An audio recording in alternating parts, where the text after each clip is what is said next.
Since our Oxford guests have an inclination to practice the traditional views of Christianity and the teachings of Jesus, I was prone to ask them, how is Jesus unique then from other what we might call revelations of God in history? Is what makes Jesus unique from other religious leaders in the world? Well, no other religious leader of the great religions ever claimed to be God incarnate. Buddha didn't, Muhammad didn't. Neither of them claimed to make atonement for our sins. And this applies generally to leaders of the great religions. Of course, there have been some modern gurus who have claimed to be God, but they're not very promising characters, as it were. They haven't been crucified or anything like that. So there really is only one candidate for this sort of for doing what you would expect God to do in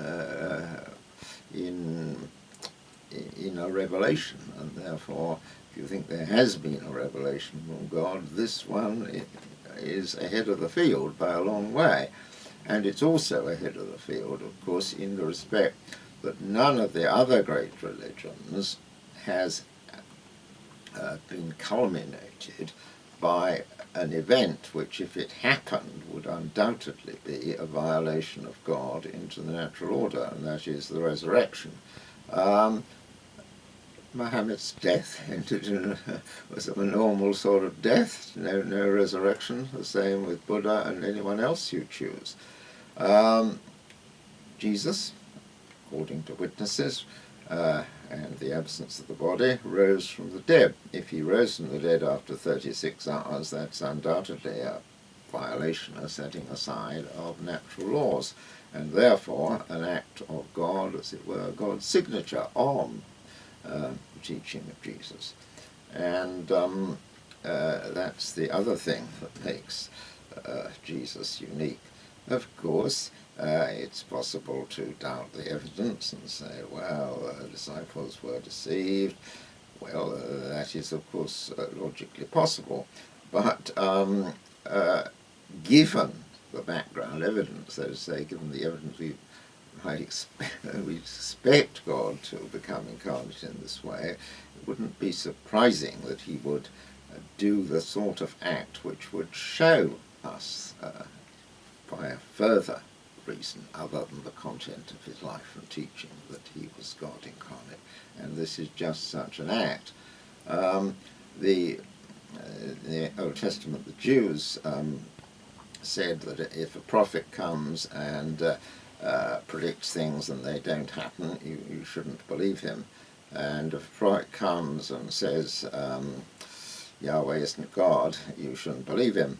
But if a prophet comes and says Yahweh is God and what he predicts does come off, then that's strong reason to believe that he is who he says. And you've got to start there within the Jewish tradition, the ancient Hebrew tradition. Well, Jesus sums that up for Christians, he certainly does. And you say, well, you see Jesus as, well, we talk about Jesus Christ, and the word Christ is Greek for Messiah, Jesus the Messiah. The Messiah, I've asked lots of rabbis what the Messiah is, and I'll tell you what they say to me. They say, God knows. Right? So there isn't a doctrine, a Jewish doctrine of Messiah, but it's got something to do with peace and justice and love and things being a lot better, okay? So if Jesus is the Messiah, as he is for Christians, then he is a person who actually shows what it is to have a life of peace and love and justice. And I think that's true. And if you read the records of his life in the Gospels, you see that he ate with no good people. He healed people, and he tried to reconcile them. The only people he got annoyed at and criticized were the religious people. They were. So he's on anybody's estimate, and the records of this man, Jesus, whose name is actually Joshua, of course, but in Greek it's Jesus. So the records of his life are astounding, really. And if Martin Luther King is astounding, well, Jesus is up there. So you've got to start. This was an outstanding individual. Yeah. And then the next thing is, well, what about all these close disciples of his followers, who thought they'd seen him after he died, after he was killed? And wouldn't you have to take that a little bit seriously and say, well, is that a possibility? And that would make all the difference. I mean, who else has been raised from the dead? What makes Jesus unique in contrast to other religious leaders that have come about in history in this world? I think the things that make Jesus unique are, first of all, his incarnation, that he is God present in a human being, not simply as an inspiration from God working through a person, but actually the person of God embodied in a human being. And then we're here just after Easter, and the story of resurrection, I think again makes him not just special, but absolutely unique. And the Christian faith rests, I think, on those two pillars of incarnation and resurrection. And that gives us a respectful confidence to proclaim the uniqueness of Christ and to see him as supremely the way by whom we come to God. Take a few moments and perhaps compare or contrast Jesus of Nazareth with other religious world leaders that have come and gone, and I emphasize come and gone, and what makes Jesus unique in this whole scheme of things?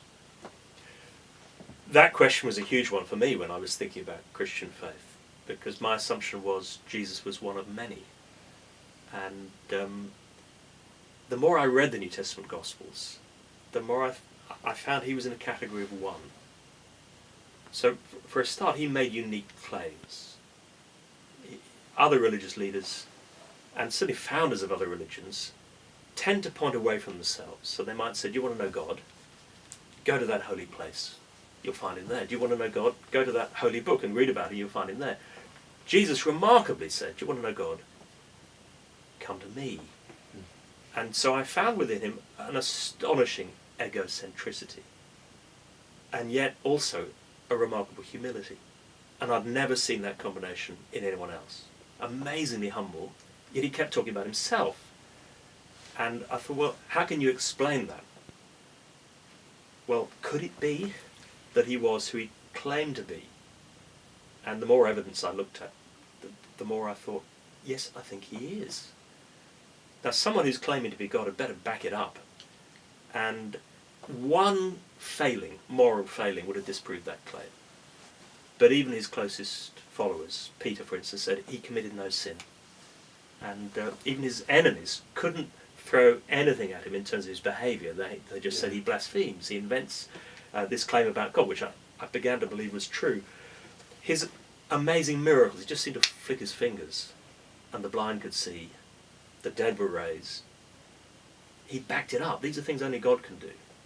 And then most remarkably of all, he died. And as he said would happen, well, his followers at least claimed that he had risen. And I looked into that. And I thought, how do you explain this? These people who were terrified they were going to be the next to be killed. Peter denied him 3 times. Were transformed in the space of just a few days into terrified people, from terrified people, into those of such conviction they turned the world upside down. What had happened? They were convinced they'd seen him. He'd risen. Now that is true of no other founder of any religion. And so what's unique about him, I believe what's unique about him, is that he is God himself in human form.